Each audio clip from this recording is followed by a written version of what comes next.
Il y a plusieurs dieux comme lui, car il n'est pas unique. Donc, dans vos fausses religions, quand vous dites votre Dieu est unique, il ne faut pas l'associer, ça montre par là. Il n'est pas unique.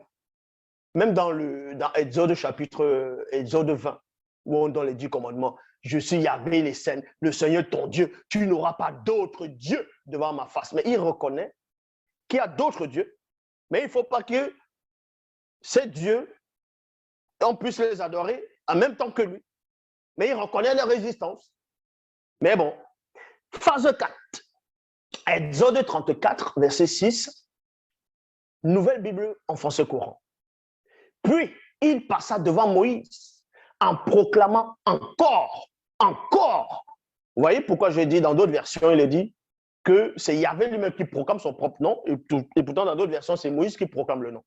C'est pour ça qu'on dit ici, encore, il proclamant, encore, je suis le Seigneur. Je suis un Dieu. Je suis le Seigneur. Hein? Je suis un Dieu. Mais pourquoi tu dis un Dieu? Quand on dit un Dieu, ça veut dire qu'il y a d'autres dieux. Quand tu dis un livre, ça veut dire qu'il y a d'autres livres. Quand tu dis un homme, ça veut dire qu'il y a d'autres hommes. Je suis un Dieu plein de tendresse et de bienveillance, lent à la colère, riche en bonté et en vérité. C'est ce qui veut dire miséricorde. Mais vu qu'il se dissimule derrière plusieurs divinités, les fausses divinités, ça devient miséricordieux avec un X à la fin.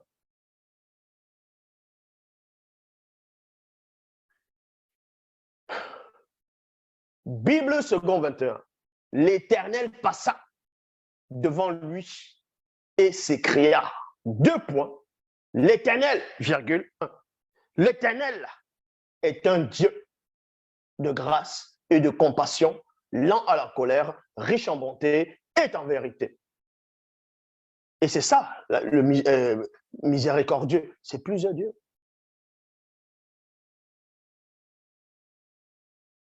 Genèse, chapitre 1, verset 26. Puis Dieu dit, 2 points, faisons. Vous ne savez pas ce que veut dire faisons, vous allez à l'école. On va vous apprendre. B-A, ba. Comme ça, quand on vous enseigne, on vous apprend à lire. B-A, ba. Il est dit ici, Genèse 1, 26. Puis Dieu dit, faisons. Faisons, ça veut dire quoi? Il s'adresse à plusieurs personnes comme lui. Et maintenant, il y a les tétards qui vont dire, non, le faisons là, c'est les scientifiques qui comprennent ça, ou les savants. Ça veut dire, non, c'est le respect, c'est Elohim. Ça, c'est votre explication à vous. Il y a plusieurs dieux ici, là. Pareil.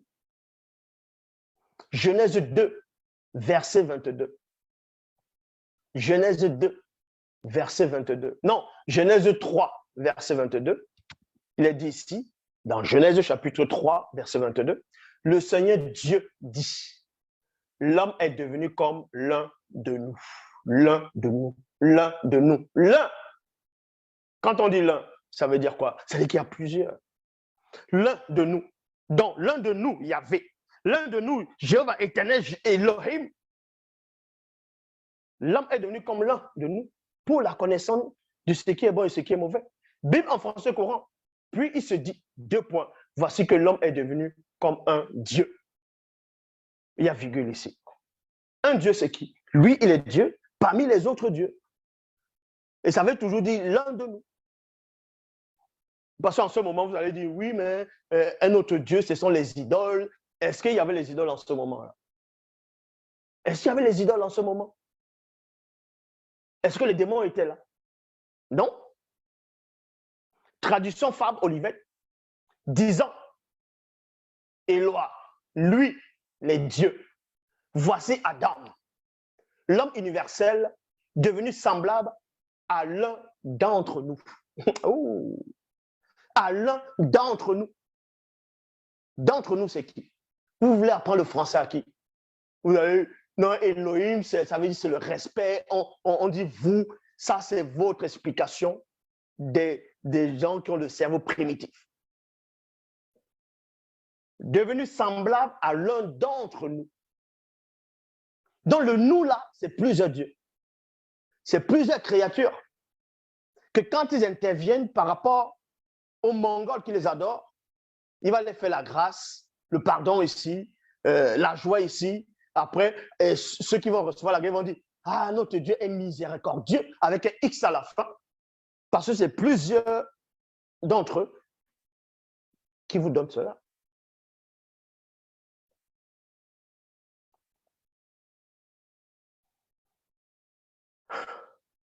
Somme 82, verset 1. Bible des peuples. Cantique d'Aphas. Point. Dieu s'élève. Non, Dieu s'est élevé dans l'assemblée divine, virgule, au milieu des dieux. Mais les dieux là, c'est qui? Ce n'est pas des démons, hein? Ce n'est pas des idoles. Hein? Ce n'était pas les anges dessus, ce n'est pas Satan. Hein? On vous dit ici, Dieu s'est élevé dans l'assemblée divine, virgule, au milieu des dieux. Point virgule, il dirige le jugement. Bible, parole de vie, Dieu est debout, virgule, entouré de ses conseillers. Donc Dieu a des conseillers. Ah. Et pourtant, quand vous lisez, vous parcourez les écrits, même d'Ésaïe, on vous apprend, mais qui c'est qui peut le conseiller, ainsi de suite. On vous dit que Dieu a des conseillers. Point. Au milieu des dieux. Il rend la justice. Donc, avant de rendre la justice, il demande d'abord ses conseillers. Mais on voit bien cela dans les livres de rois. Quand il veut séduire le roi Akab, pour qu'il monte en Galate, en Ramon et qu'il périsse, il demande d'abord à ses conseillers qui sont ses propres, qui sont les autres dieux. Alors, comment on va faire? On fait comment? Hé, toi, oui, toi. Un autre vient et dit, moi, je vais le séduire. Mais celui qui vient et dit, on vous apprend que l'esprit qui inspire les prophètes vient et dit, moi, je vais le faire. Et il avait dit, comment? Comment tu vas faire? Déjà pour montrer qu'il est limité, il ne lit pas. Il est limité parce qu'il est l'égal de l'esprit qui est venu se présenter à lui. N'importe quoi. Traduction du monde nouveau, Dieu se place dans l'assemblée du divin. Dans l'assemblée du divin. Dieu se place dans l'assemblée du divin. Avec un D majuscule, c'est-à-dire qu'il y a un autre comme lui. Point virgule, au milieu des dieux, il juge. Bible à la colombe, Dieu se tient dans l'assemblée de Dieu. Il juge au milieu des dieux. Bible Shuraki, Elohim se poste au conseil d'elle. Point virgule, il juge au sein des Elohim. C'est ceux-là qui disaient, faisons l'homme à notre image. Faisons. Et d'autres religions, dites révélées, ils ont repris cela et dit, nous allons descendre, nous avons envoyé ceci, nous. Et venant expliquer après, non, ça veut dire, et c'est le pluriel, n'importe quoi. Traduction avec crampon, Dieu se tient dans l'ensemble du Tout-Puissant. Dieu se tient dans l'ensemble du Tout-Puissant. C'est-à-dire que le Tout-Puissant est plus puissant que votre Dieu. Vous allez dire, oui, mais tu mélanges, c'est toujours lui. Ça, c'est votre problème. Au milieu des dieux, il rend son arrêt. Genèse. Maintenant, on va voir comment ces dieux-là, ces Elohim vont intervenir. Genèse, chapitre 11, versets 6 à 7. Puis, Jéhovah dit, voyons. Hé, venez là, voyons. Exactement comme Zeus. Dans la mythologie grecque, ils sont sur le mont Olympe. Et ils sont de regarder Persée, ils vont regarder Hercule, et ils vont regarder les rois sur la terre. Ils viennent comme ça se mettre à regarder. Il y a Poséidon, Athéna, Apollon, Hermès. Bref, on ne va pas tous citer, ils sont là, ils sont de regarder.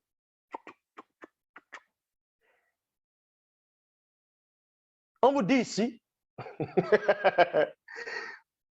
voyez, Ils sont un seul peuple.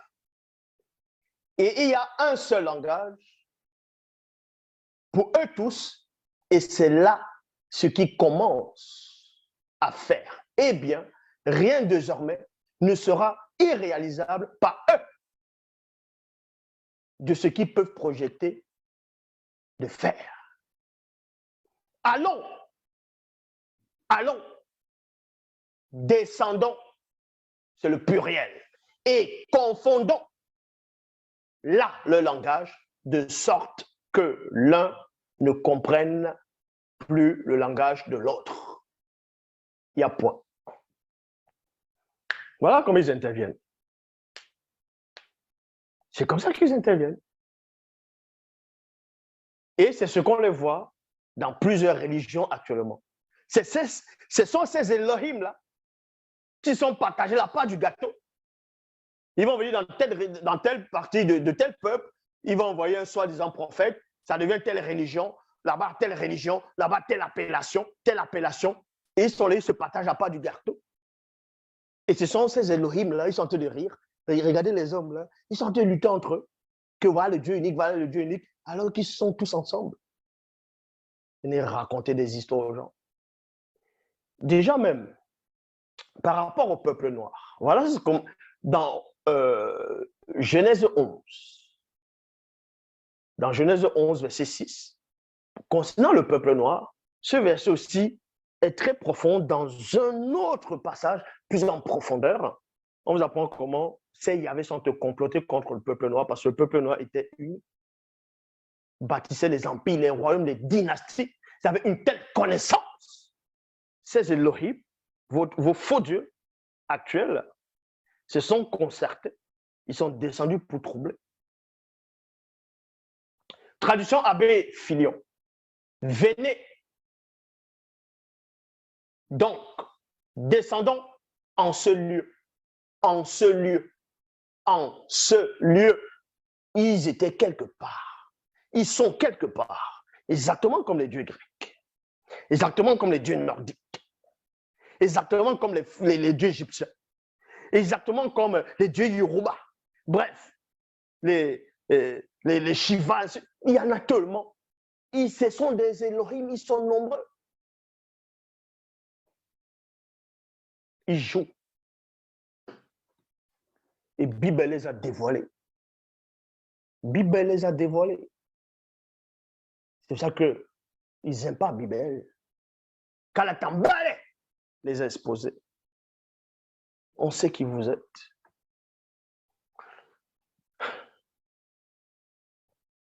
Venez et descendons. Quand on dit venez et descendons, c'est quoi?